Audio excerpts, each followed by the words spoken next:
the truck hauling our manufactured home broke down halfway in its journey here, and we're not sure if it's going to make it here tonight or not.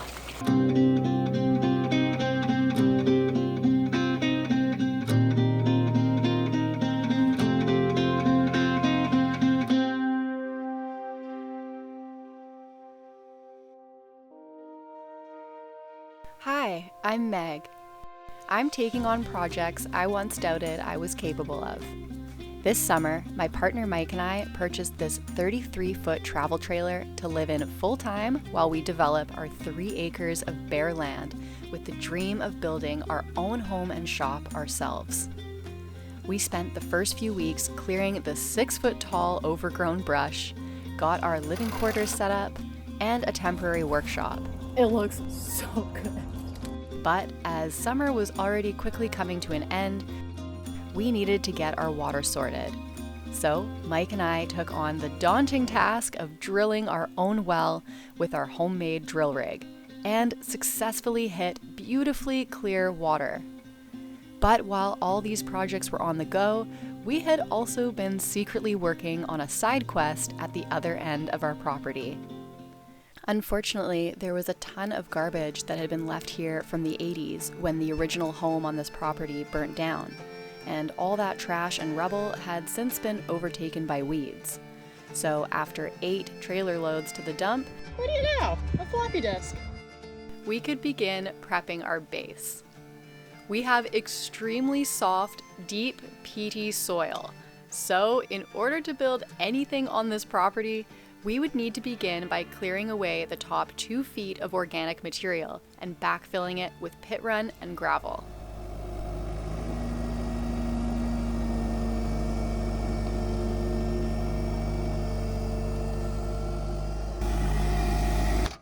A little soft. I was trying to make it ultra flat out there. Yeah. And I was going back and forth, and every time I hit like that spot, I just sink. Yeah. There were many days where we worked late into the night, generally packing in 12 hours or more of work into a day in order to keep ourselves somewhat on schedule. Dump truck after dump truck, rocks were piled high, and with the help of our trusty Caterpillar track skid steer, we moved 50 dump trucks of rocks in this one area. At 12 yards a dump truck, that's roughly 600 yards of rocks.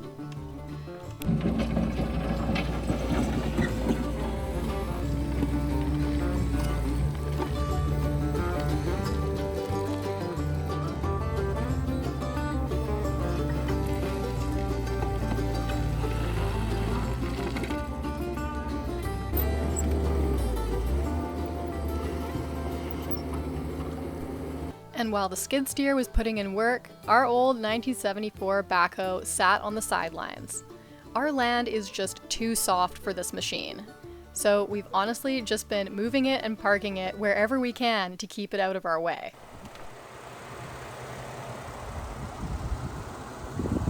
We don't even know where to put it right now because we're working everywhere that we can park it, we're working. So we're gonna go park it in the fields, which is, I think, how a lot of tractors end up in fields. Rotting away. Rotting away. There we go.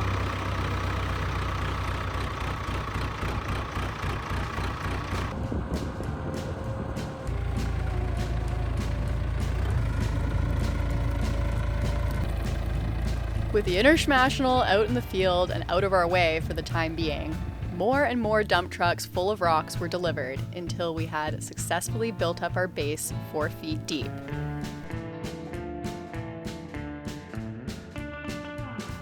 With each layer of rock, our once overgrown, bushy plot of land was looking more and more like a site fit for a home. And we couldn't be more excited. As you may have guessed from the beginning of the video, we are getting a manufactured home delivered, and we are very excited about it. Yes. Now, this may come as a surprise to some of you. That's probably going to be the outside corner of the home. But this was actually something we had planned all along. More on this in a minute. We've got to dig a trench for our water line. They're generally plumbed like the main water line. Remember our old one? The main water line comes in into underneath the hot water tank. And the hot water tank is like right here in the house ish. Do we just put the water box like right here so that like if you want to get in, you can literally open the door, scuttle in a little bit, turn it on or off. I like that. That's a good idea. Because honestly, the trenching thing works well without the hydro arm, but if I trench all this back, I'm going to make a mess. Really, this is already 2 feet, 2.5 feet higher than that. So we don't really need to go into the dirt much at this point. We dug our trench roughly 3 feet deep for our water line, just deep enough to be below the frost line.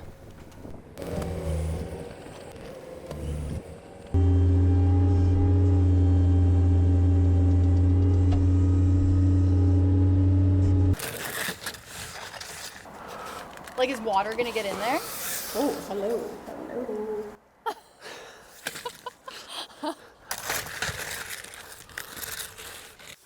Hello. Hello.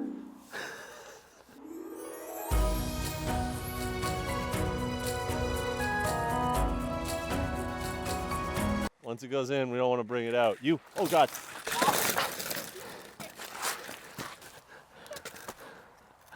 This is like so collapsy. That is like so glued. Oh shoot, we forgot one thing. The rope.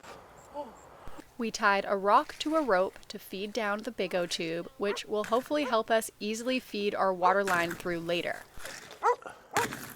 We're still working on the well house and the water line trenches, and we didn't quite have it ready in time to get it in place before the home arrives. Keep pulling. Okay, so really now we can just backfill.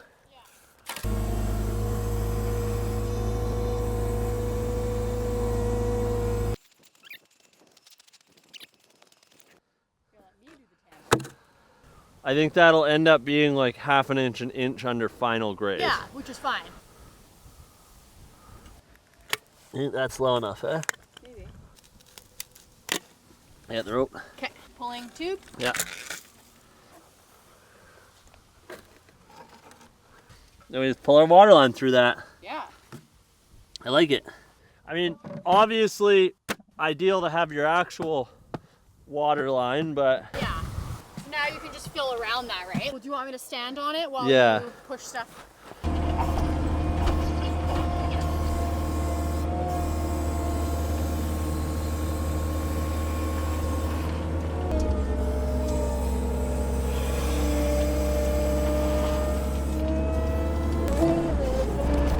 Once we got the water box in place and the trench backfilled, watered down, and compacted, the last thing we had to do to prep our pad was laying 3/4 inch gravel down to get everything flat and even.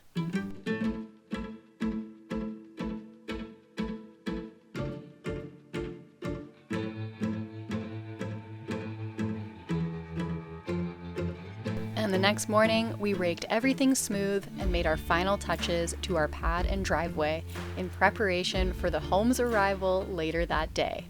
Originally, this was the plan, but when we first looked into the houses... The manufactured homes? Yeah, the manufactured homes or mobile homes. Mm-hmm. There is a difference. There was just nothing for sale that was reasonable. You know, like how long ago was it that we tore ours down? Oh my God, 2018? Back in 2018, Mike and I bought our first home together. It was a 1969 tear-down mobile home located in a mobile home park in a small mountain town. Since there were no vacant pads or land available, this was the cheapest way that we could get ourselves into the real estate market.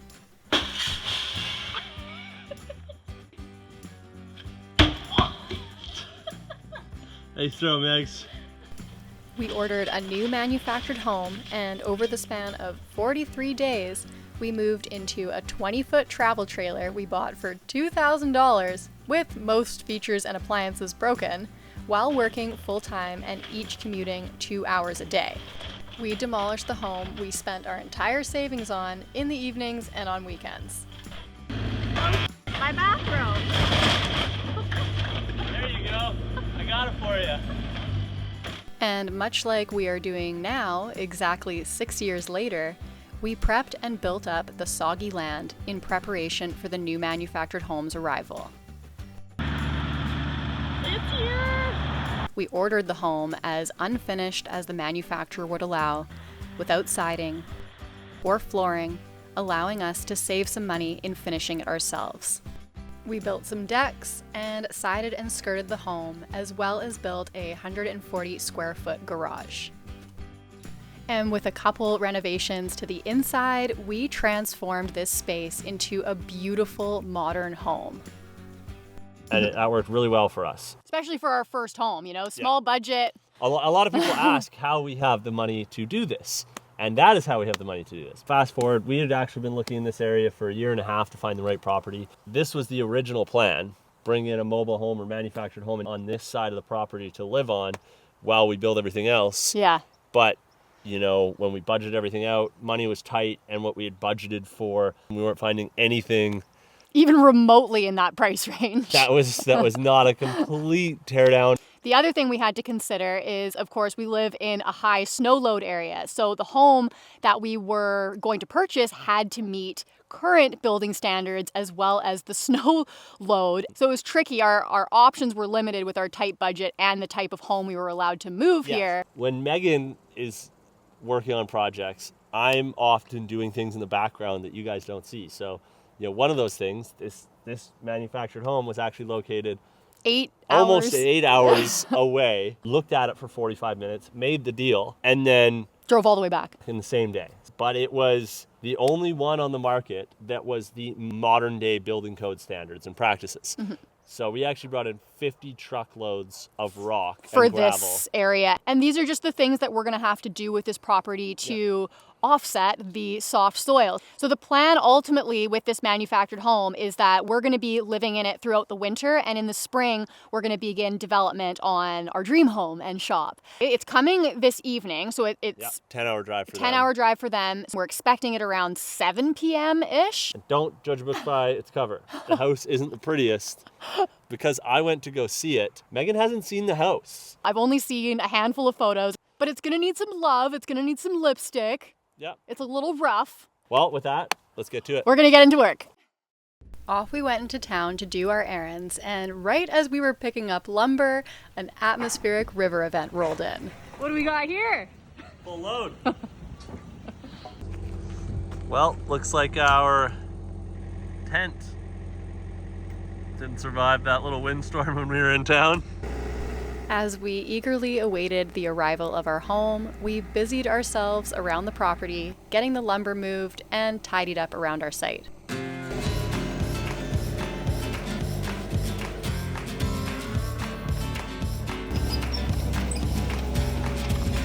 But as day turned to night, we started wondering why we hadn't heard from the transport team. Okay, so it's 7 o'clock. And we just went and got water from our neighbor, so we're filling our tank, and Mike got a call from the transport truck driver's pilot vehicle saying that the truck hauling our manufactured home broke down halfway in its journey here, and we're not sure if it's going to make it here tonight or not. Oh yeah, and there's no service where the truck broke down, so the pilot vehicle had to drive back to the nearest town to be able to call us and let us know. In case you didn't notice, it's an atmospheric river tonight as well. So basically where we've left off with the transport is they're going to call us when they know, but it could be delivered tonight at some point or in the morning. We're not really sure, but we will keep you posted. When we got the call from the transport team, they also told us that a bunch of the old cribs that the house was sitting on were really rotten, which honestly was not surprising to us given that they're the original cribs from '95. So Mike and I set up our new chop saw and got to work building some new cribs while we waited to hear back from the driver. Quite the outfit there, Meg. Sure is.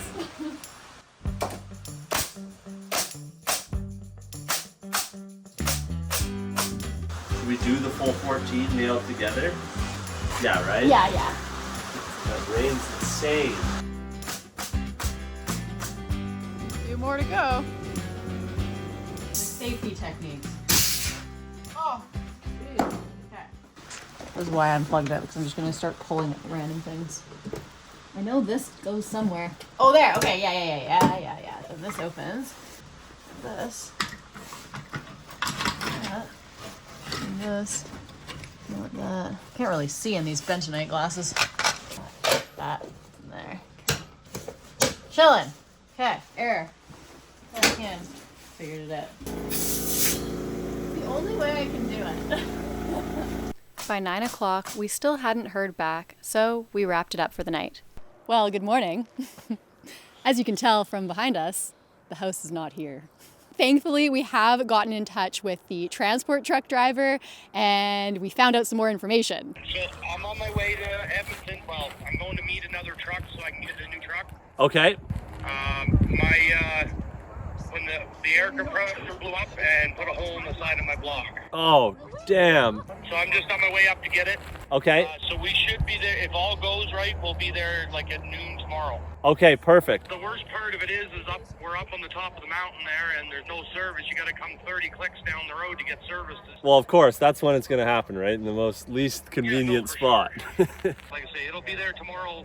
No ifs, ands, or buts, and whether I need to drag it by hand. Okay, well, I appreciate that, Richard. Hey, bye. Our house is sitting on the side of the highway. It's at the top of a mountain. So we're hoping for the best and we're wishing them a very safe rest of their trip out here. And hopefully we'll have some more updates soon. The next morning, the replacement truck arrived and loaded up our home. And just after noon,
we were so excited to see the home arrive at our site.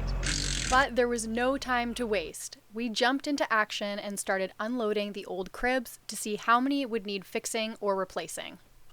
Oh, look, the water line's even right there. Yeah, it's literally, we had to guess. Well, I didn't actually get under and look. They're like, Yeah. it's roughly in this area. And I'm like, Yeah, that's sweet. The transport team got the home in position on the first shot. We located the water line and it was also in the perfect position for our water box. We ended up building 4 new cribs and fixing a few more. The first 2 got placed on the vapor barrier and the unloading process began.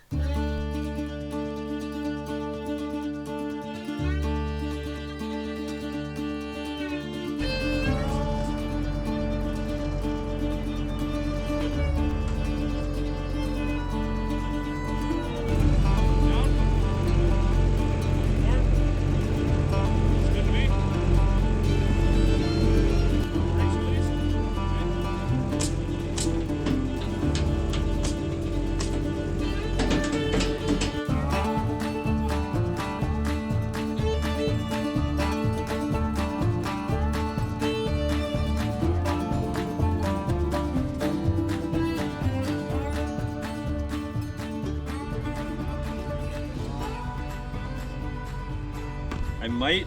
Well, You no, gonna go get actually, another coil? I got one more. I think we'll have just enough. I gotta strip some of these down to 6.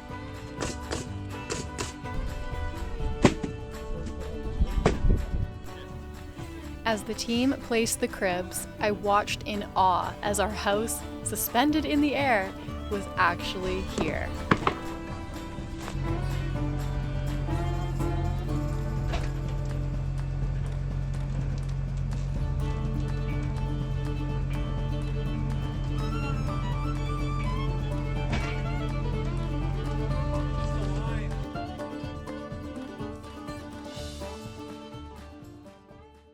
The crew leveled the home with this special leveling tool, packed up their truck, and headed on their way.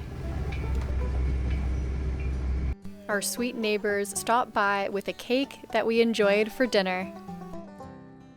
And after such an exciting day, and our home beautifully set under the evening sky, Mandatory get on the roof of your home when it arrives day. we got up on top of the roof and took it all in.